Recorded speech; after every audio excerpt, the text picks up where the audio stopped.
திண்டுக்கல் அருகே தாடிக்கொம்பில் 400 வருடங்களுக்கு மேல் பழமையான சௌந்தரராஜ பெருமாள் கோவில் அமைந்துள்ளது.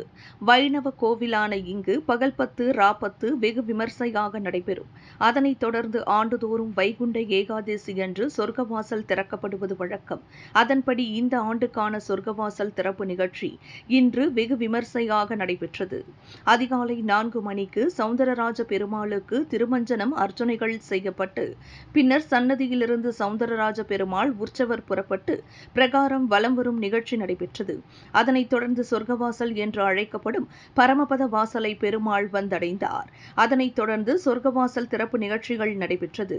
சொர்க்கவாசல் திறக்கும் பொழுது அங்கு கூடியிருந்த நூற்றுக்கணக்கான பக்தர்கள் கோவிந்தா கோவிந்தா என கோஷங்கள் எழுப்பினர்.